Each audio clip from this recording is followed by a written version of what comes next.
पन्नाधाय, मैं उनकी कहानी आपको सुनाने जा रहा हूं। दिल थाम करके बैठिए और इतिहास में अमर हो जाने वाली इस पन्नाधाय की कहानी को आप भारी मन से सुनते जाइए।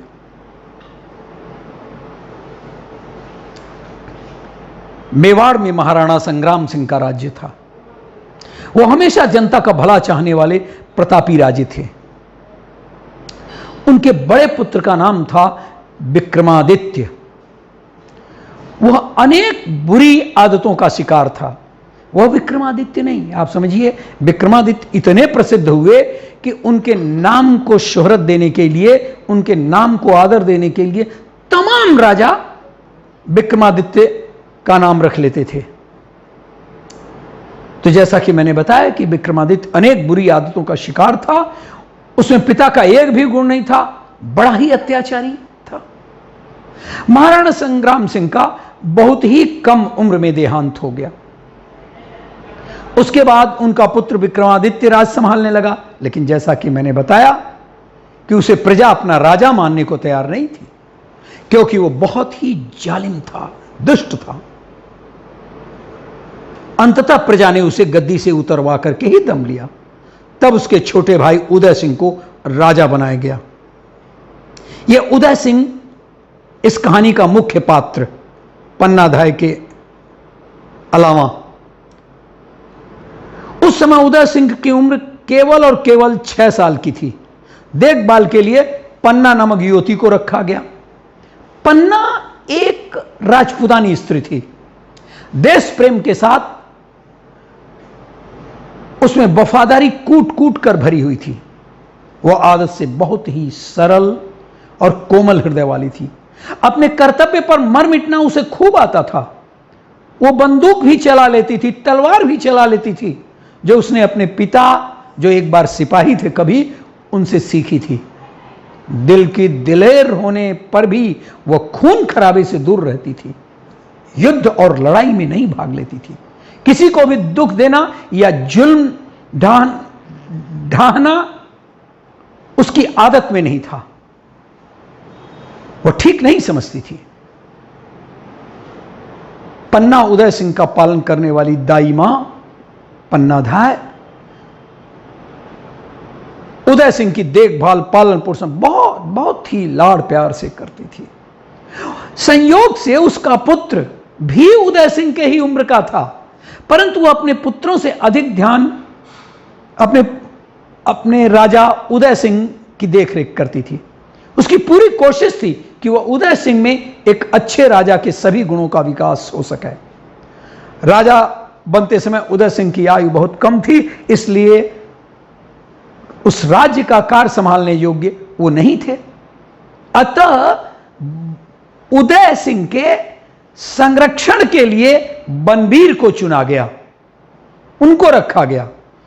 लेकिन बनबीर बहुत ही धूर्त, चालाक, मक्कार, दुष्ट था। वह होने वाले राजा की देख रेख करते करते स्वयं को राजा समझने लगा था और राजा बनने के सपने देखने लगा था। क्या क्रूरता थी उसकी! जिसका संरक्षक बना, उसके ही बुरे दिन को वो देखने लगा था। सपने को अपने साकार करने के लिए एक बाधा थी, और वह थे उदय सिंह। जब उदय सिंह होते तो कैसे राजा बन सकता था, और उन्हीं का संरक्षक था वो बनबीर दुष्ट। इस कारण बनबीर को उदय सिंह जरा भी पसंद नहीं थे। बहुत सोचा करते थे कि उसकी आंखों के कांटा जो है उदय सिंह को कैसे मार डाला जाए, उसकी कैसे मृत्यु हो जाए, और जब मृत्यु हो जाएगी तो वह राजा बन जाएगा, बन सकता है। अतः उसने अपने रास्ते से हटाने की योजनाएं बनाने लगा। एक रात बनबीर गुप्त ढंग से नंगी तलवार लेकर राजमहल में गया और सोने में ही उदय सिंह की हत्या कर दी। उसको लगा। उसके बाद वह राजा उदय सिंह को महल में दौड़ता हुआ उनके कमरे में बढ़ा पहले तो विक्रमादित्य को मारा, फिर उसके बाद उदय सिंह को मारने दौड़ा। इस बीच कर्मचारियों ने पन्ना को इस बात की खबर दी कि बनवीर आ रहा है और वो उदय सिंह को मारने के लिए ही आ रहा है। पन्ना सावधान हो गई, उसने अपने दिमाग में काम लिया,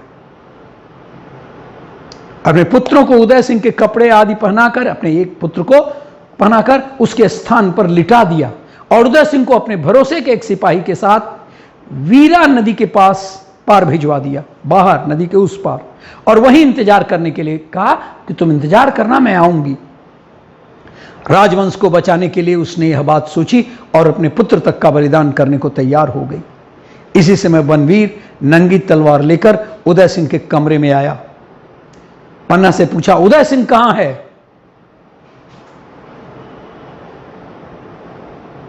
पन्ना एक क्षण के लिए दुख से घबरा गई, परंतु फौरन उसने अपने पर काबू पा लिया और पलंग की ओर इशारा कर दिया, यहां है उदय, जहां उसका अपना खुद पुत्र सोया हुआ था।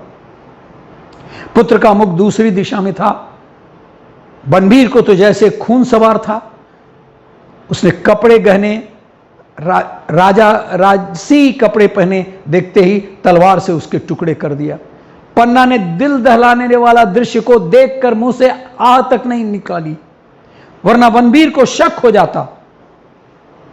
अपने सामने अपने पुत्र के टुकड़े होते देखकर कौन मां तसल्ली रख सकती थी, कौन मां शांत रख सकती थी, कौन मां चीत्कार नहीं कर सकती थी। लेकिन पन्ना ने स्वाभाविक तथा धीरज से परीक्षा पास कर ली।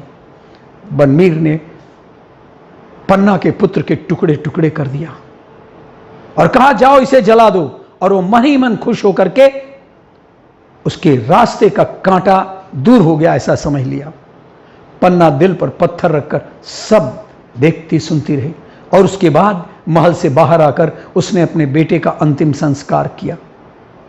लेकिन राजवंश की रक्षा के लिए अपने बेटे को मरवा डाला। बेटे का अंतिम संस्कार करके वह नदी पार पहुंच गई।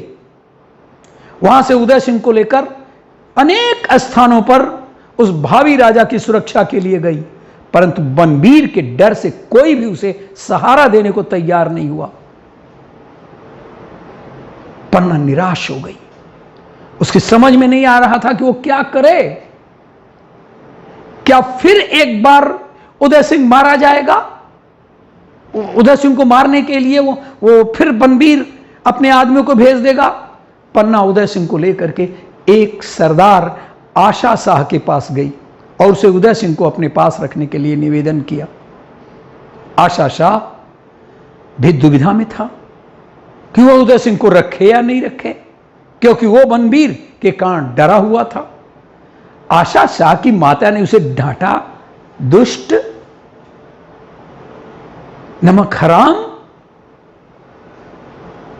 मरे महाराणा संग्राम सिंह के नमक का हवाला देकर कहा कि जिस राणा के उपकारों से हम लोग दबे हुए हैं, आज तुम उन्हीं के पुत्र को ठुकराकर देशद्रोह का सबूत दे रहे हो, पतित। उसकी मां ने नाराज होकर उन्हें उनके धर्म से परिचित कराते हुए कहा, जन्मभूमि की स्वतंत्रता के लिए जीत वंश ने अपना सब कुछ न्यौछावर कर दिया और उसी कुल के भावी राजा उदय सिंह को तुम ठुकरा रहे हो। तुम्हें तो चुल्लू भर पानी में डूब मरना चाहिए, नमक हराम। माता के इस प्रकार के कठोर शब्दों को सुनकर आशा शाह के अंतरात्मा उन्हें धिक्कारने लगी। मां की बातों का प्रभाव उन पर पड़ा। उन्होंने अपने तलवार मां के पैरों पर रखकर वचन दिया, जब तक उसके शरीर में प्राण है वह कुमार उदय सिंह की रक्षा करेंगे। और उन्होंने अपने वचन का पालन भी किया। उदय सिंह की देखभाल आशा शाह राजपुत्र की तरह से करने लगे और वह उसकी सब सुख सुविधाओं का ध्यान रखते थे। उदय सिंह उनकी संगत में बड़े हो रहे थे। आशा शाह एक वीर सिपाही थे, अतः उन्होंने वे सभी विद्याएं उदय सिंह को सिखाई जो एक राजा के लिए जानना जरूरी था। जब तक कुमार उदय सिंह 16 वर्षों के हुए, चित्तौड़ के प्रजा को पता लग गया कि उदय सिंह जिंदा हैं। वह जानकर खुश हो गई। प्रजा बनबीर के अत्याचारों से बहुत दुखी थी, त्रस्त थी। उसके बुरे व्यवहार के कारण प्रजा या सरदार या सैनिक कोई भी उसके साथ नहीं था, जिसकी वजह से उसे राजगद्दी से आसानी से हटा दिया गया। उन्हें अपने मन का राजा मिल रहा था। प्रजा तथा सरदारों ने मिलकर धूमधाम से उदय सिंह को चित्तौड़ लाकर गद्दी पर बैठाया। उदय सिंह बहुत अच्छी तरह राज्य करने लगे। अपने पिता की ही तरह वह भी बड़े कुशल राजा साबित हुए। वे प्रजा की सुख सुविधाओं का बहुत ध्यान रखते थे, इसलिए प्रजा के प्रिय हुए। राजा उदय सिंह का राज तिलक बड़े बड़े धूमधाम से मनाया गया। उसमें पन्ना का भी राजसी सम्मान किया गया। धन्य हो पन्नाधाय। पन्नाधाय के ही बलिदान का नतीजा था जो चित्तौड़ वासियों को अपना राजा मिला था। राजा उदय सिंह भी पन्ना को बहुत सम्मान देते थे। हर सुबह पन्ना के चरणों की धूल लेकर राजकाज शुरू करते थे और उन्हें अपनी माता के समान ही सम्मान देते थे। वो पन्ना की इच्छा का पालन करने में थोड़ी भी भूल नहीं करते थे और उनकी हर इच्छा को भगवान की इच्छा मानते थे। वह पन्ना के बलिदान को कभी भूल नहीं पाए, इसलिए जब तक पन्ना जीवित रही उनके राज्य में सम्मान से रही। सारी प्रजा बलिदान की उस देवी का दिल से सम्मान करती थी। धन्य हो पन्नाधाय और धन्य हो उदय सिंह, जिसने पन्नाधाय को जो सम्मान दिया उसके बाद